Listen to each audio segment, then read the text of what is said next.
it's me, Alex. Today's an anti-haul.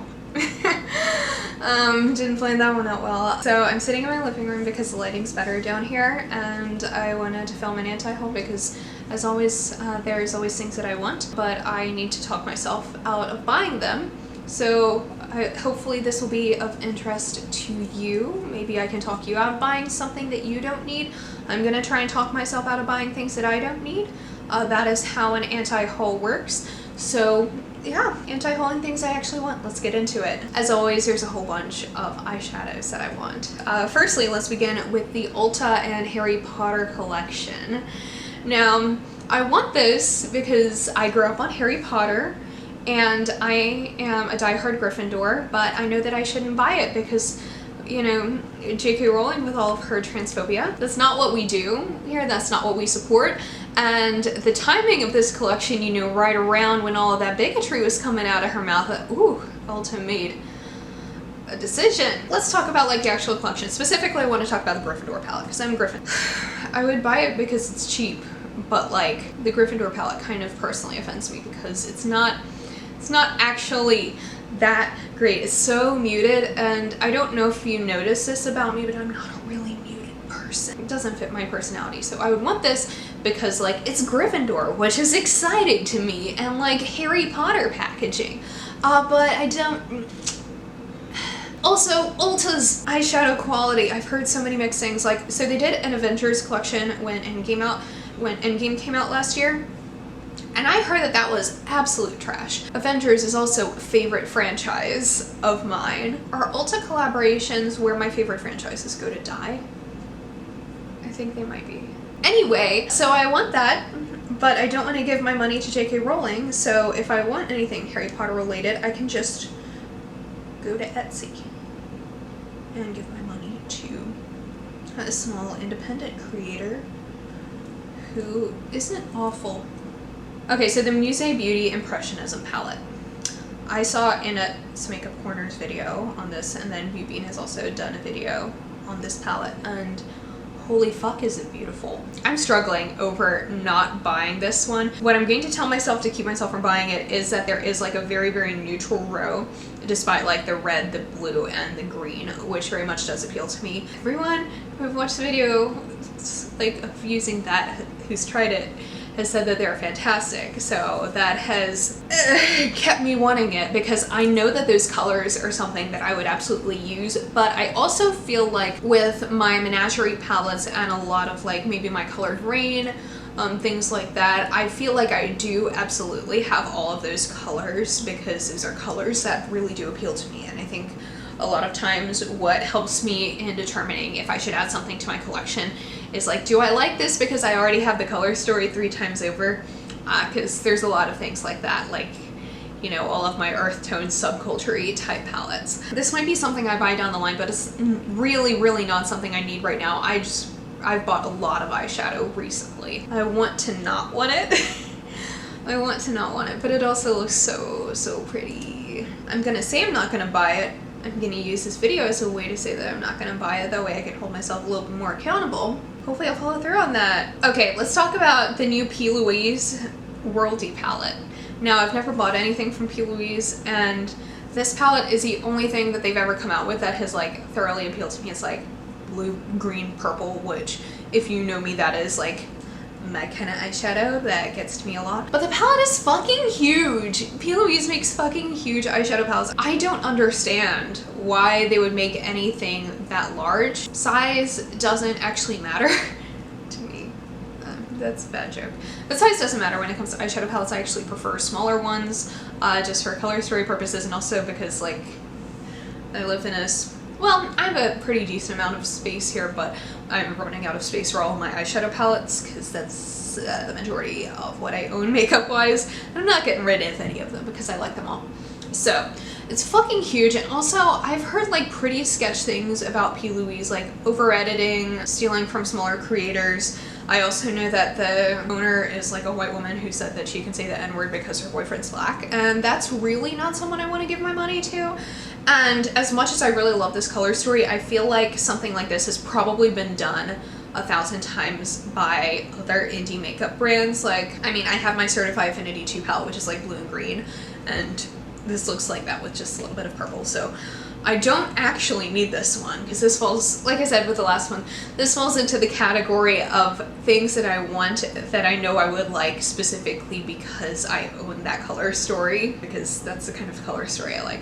So I don't need it, and P. Louise kind of sucks as a company, so I shouldn't want it. Let's talk about the Makeup Obsession palettes. I got interested in these because I saw Angelica's video on the little lilac-y one and the little yellowy one. And she was comparing them to ColourPop, and I'm not buying from ColourPop right now, but I was actually super interested in their Lilac You a Lot palette. If you don't know me, I like having a wide variety of purple eyeshadow in my collection. That seems like a light purple palette that I would actually get a lot of use out of because I don't wear a whole lot of light colors, but that one just kind of spoke to me. From what I've seen in Angelica's video, it seems like the Makeup Obsessions palettes are like pretty decent quality, but they're not quite as good quality as ColourPop shadows, and as much as I really don't care for ColourPop as a brand right now, I do really like their shadow formula. I find that it works really well for me. I don't need more purple eyeshadow. I love purple eyeshadow and I want all of the purple eyeshadow, but I don't need it because I know that I have, let's see, the Huda Mini Amethyst Obsessions, the Menagerie Violet Ink. There's a lot of good purples in the Color Green Vivid Pigments. Also in, there's a couple good purples in my Viseart Dark Edit, the Jackie Aina palette. So I don't need purple. I have a lot of purple. I don't need a shitty drugstore version of a purple palette. And that's not to disparage drugstore eyeshadows. That's just saying that this one doesn't seem like the best quality as much as I really like it to be. Also, I know Makeup Obsession is sold at Target, but I haven't seen these online at Target. I've been checking to see if they would be online at Target or like an online pickup at store type of situation for the next time I need to go to a Target, because obviously I'm also avoiding going out of the house and I just don't want to pay shipping from Makeup Revolution's website. I don't need that. I don't need it. I've realized that I just seem like really down in this video, and the thing is, like, I'm fine. I'm just tired, man. Like, don't worry about me, I'm just fucking tired. Okay, I'm weirdly interested in that Becca No Pigment foundation.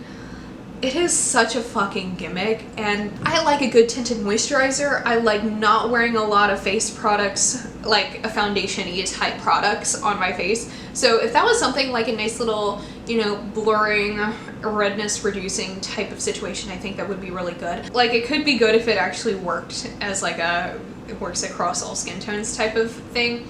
But honestly, I recognize that that is something that is just gonna draw me in, and it's gonna just like kind of suck. It looks like it just makes your skin a little bit more oily. Like, if it actually did kind of blur the skin and, you know, smooth it out in the way that my favorite tinted moisturizer does, maybe. Because I do genuinely really like light coverage stuff. I'm not a full coverage kind of person, but I really don't. I should not buy that. It's stupid. It is bullshit. I think it's probably just like a Smashbox primer in Becca packaging labeled as a foundation. So why do I fall for shit like that? I need to make better consuming decisions. It's because I want something weird and gimmicky that like actually works for me instead of like recognizing that it's a gimmick. You know, like you want something that's like a weird as seen on TV type situation to like actually work for you, like a little infomercial type product. I don't know if anyone else gets that feeling, you know, of like being able to tell people like, you know, this is really, really weird, but it actually works. I like that kind of a thing, but I know deep in my heart of hearts that this is not the thing. I don't need it. I really want to try something from Fenty Skin.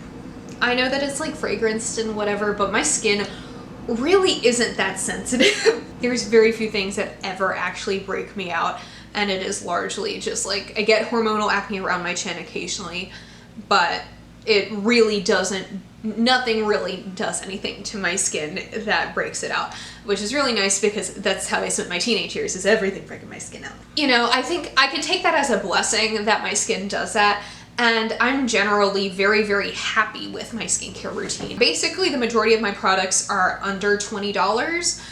Between everything that I use. The only expensive-ish things that I use are, I have a couple Kate Somerville products that I buy in minis because they're fucking expensive. And I also got a sample of the Supergoop sunscreen, which is really, really good.